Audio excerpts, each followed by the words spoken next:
Assalamualaikum warahmatullahi wabarakatuh. Kami dari kelompok 5 12 AKL 2 yang beranggotakan saya, Mutia Salma Danis Kaniza, Maulia Agi Pradanawati, Miftahur Rohmah, dan Putri Amalia akan mempresentasikan materi rekonsiliasi fiskal.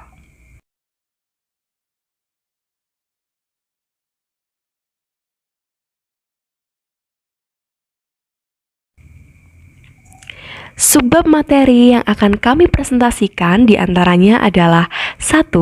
Apa itu rekonsiliasi fiskal? 2. Mengapa perlu adanya rekonsiliasi fiskal? 3. Akun-akun apa sajakah yang perlu direkonsiliasi fiskal? 4. Rekonsiliasi fiskal positif dan rekonsiliasi fiskal negatif. Materi yang pertama akan dipresentasikan oleh Miftahur Rohmah.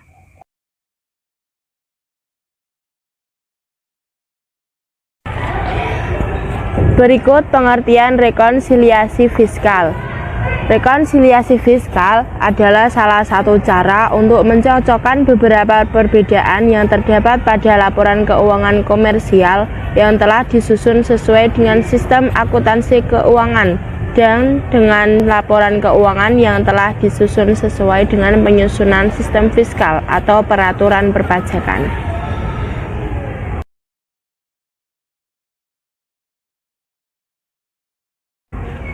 Mengapa koreksi fiskal dilakukan?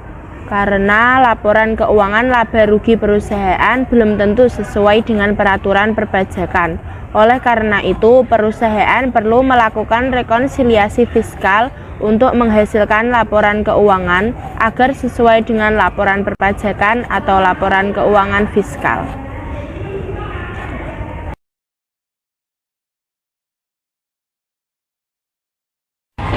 Selanjutnya, ada akun yang perlu disesuaikan. Yang pertama, ada akun penghasilan. Konsep penghasilan dalam akuntansi komersial dan akuntansi fiskal berbeda. Dalam akuntansi komersial, pendapatan dan penghasilan adalah dua hal berbeda meskipun keduanya masuk ke dalam laporan keuangan. Sedangkan dalam akuntansi fiskal, pendapatan dan penghasilan adalah sama. Selanjutnya, dalam akuntansi komersial, pendapatan adalah arus kas masuk bruto selama periode tertentu yang timbul dari aktivitas perusahaan. Sedangkan dalam akuntansi fiskal, penghasilan adalah tambahan kemampuan ekonomis yang diterima oleh wajib pajak baik berasal dari Indonesia atau luar Indonesia yang dapat menambah kekayaan wajib pajak. Penghasilan dibagi tiga. 1. Penghasilan yang termasuk objek pajak. 2. Penghasilan yang bukan objek pajak. Dan yang terakhir, penghasilan final.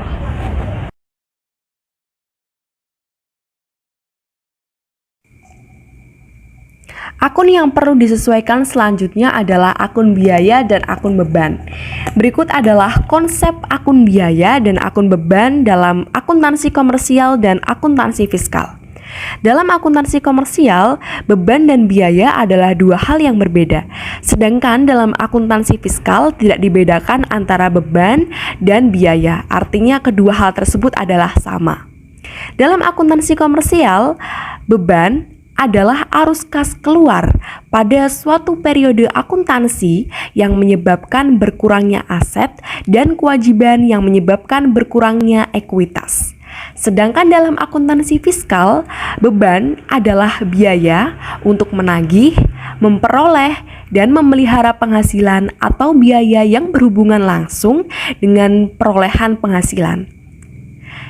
Dalam akuntansi fiskal, beban dibagi menjadi dua, yaitu pertama, deductible expense, yaitu biaya yang dapat dijadikan pengurangan penghasilan atau yang dapat mengurangi PKP. Contohnya, biaya gaji karyawan dan biaya iklan. 2. Non-deductible expense, yaitu biaya yang tidak dapat dijadikan pengurangan penghasilan. Contohnya, pemberian natura dan biaya untuk kepentingan pribadi.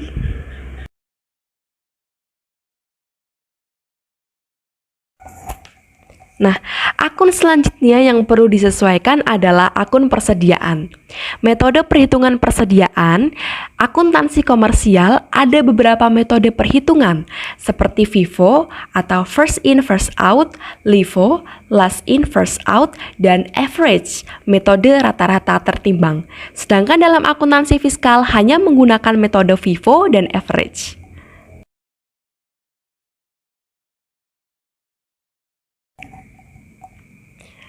Akun yang perlu disesuaikan selanjutnya adalah akun penyusutan aset tetap. Dalam akuntansi komersial, metode penyusutan aset tetap ada beberapa metode penyusutan seperti garis lurus, saldo menurun ganda, dan jumlah angka tahun. Sedangkan dalam akuntansi fiskal hanya menggunakan metode garis lurus dan saldo menurun yang diakui oleh fiskal. Dan aset berwujud dibagi ke dalam dua kelompok harta berupa bangunan dan bukan bangunan dengan pengelompokan masa manfaatnya masing-masing. Selanjutnya, akun yang perlu disesuaikan adalah akun cadangan. Dalam metode perhitungan persediaan, akun komersial diperbolehkan menyisihkan atau mencadangkan nilai piutang tak tertagih dan mencadangkan retur penjualan. Sedangkan akuntansi fiskal, penghapusan piutang dan retur penjualan bisa dilakukan sesuai dengan realisasinya. Dan selanjutnya ada koreksi fiskal positif. Koreksi fiskal positif merupakan perbaikan yang dilakukan pada catatan penghasilan dan biaya yang memiliki efek pada kenaikan jumlah biaya wajib pajak. Koreksi fiskal positif mengakibatkan laba fiskal bertambah atau rugi fiskal berkurang, sehingga laba fiskal menjadi lebih besar dari laba komersial atau rugi fiskal lebih kecil dari rugi komersial. Dan berikut ada contoh koreksi fiskal positif. Yang pertama ada sanksi administrasi berupa denda. Yang kedua, premi asuransi kesehatan dwiguna.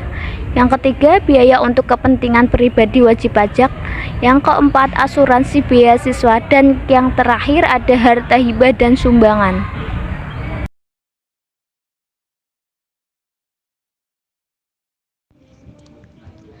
Yang terakhir yaitu koreksi fiskal negatif.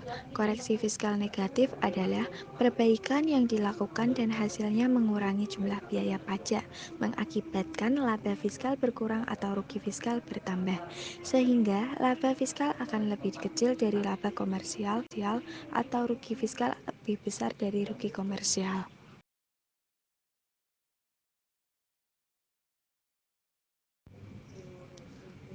Selanjutnya yaitu jenis koreksi fiskal negatif yang dibagi menjadi dua, antara lain yang pertama yaitu penghasilan dikenakan PPh final, contohnya penghasilan dari hadiah, penghasilan dari bunga deposito, bunga obligasi, surat utang negara, dan bunga simpanan. Yang kedua yaitu penghasilan bukan objek pajak, contohnya antara lain warisan, bantuan atau sumbangan, termasuk zakat, harta hibah, iuran yang diterima, dana pensiun, dan lain-lain.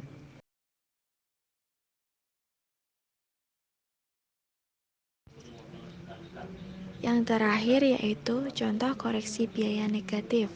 Terjadinya selisih penyusutan amortisasi komersial, namun syarat penyusutan tersebut harus di bawah nominal amortisasi fiskal. Metode penyusutan yang digunakan adalah antara metode garis lurus dan metode saldo menurun. Selanjutnya adalah contoh tabel koreksi fiskal PT Sejahtera Makmur. Dalam tabel tersebut, ada beberapa akun-akun yang perlu dikoreksi fiskal positif maupun koreksi fiskal negatif. Di antaranya adalah pendapatan bunga dan jasa giro senilai 8 juta harus dikoreksi fiskal negatif. Karena pajak pendapatan bunga adalah pajak atas penghasilan bunga dan bersifat final, sehingga pendapatan bunga dan pajak pendapatan bunga harus dikoreksi fiskal dan tidak diperhitungkan lagi dalam penghasilan kena pajak. Kemudian ada biaya piknik karyawan sejumlah 35.459.439 rupiah harus dikoreksi fiskal positif. karena pengeluaran untuk rekreasi, berlibur, family gathering, dan sejenisnya sudah ada dasarnya pada pasal 9 ayat 1 huruf E Undang-Undang PPH. Maka ini harus menambah dalam koreksi fiskal positif. Kemudian ada denda pajak PPH 21 senilai 4.300.000 dikoreksi fiskal positif senilai 4.300.000.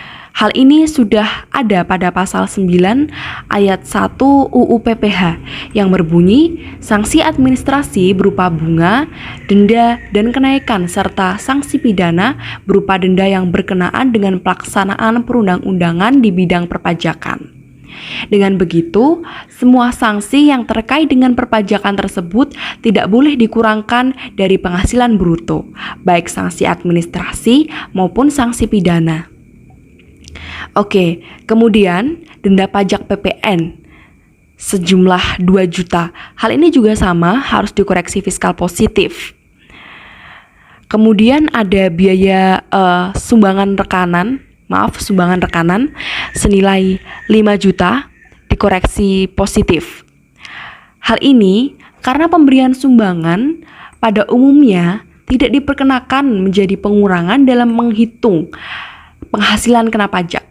Hal ini jelas sudah diatur dalam pasal 9 ayat 1 huruf G UU PPH yang berbunyi, untuk menentukan besarnya penghasilan kena pajak, wajib pajak dalam negeri dan bentuk usaha tetap tidak boleh dikurangkan. Maka dalam koreksi fiskal positif ini harus ditambah.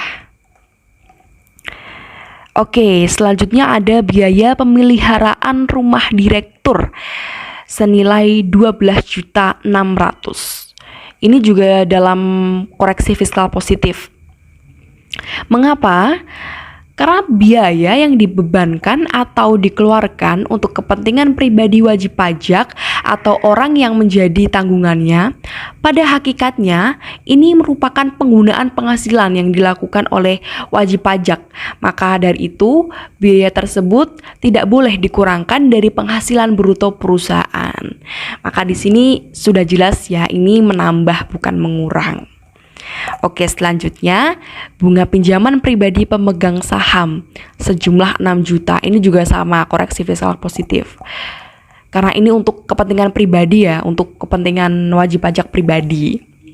Maka untuk penghasilan kena pajaknya ini diperoleh dari laba bersih menurut komersial ditambah dengan koreksi fiskal positif dan kemudian dikurangi dengan koreksi fiskal negatif.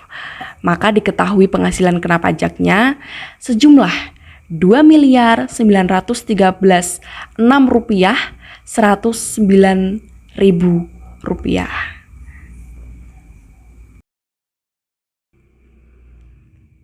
Sekian yang dapat kami sampaikan. Semoga apa yang kami sampaikan dapat bermanfaat. Terima kasih. Wassalamualaikum warahmatullahi wabarakatuh.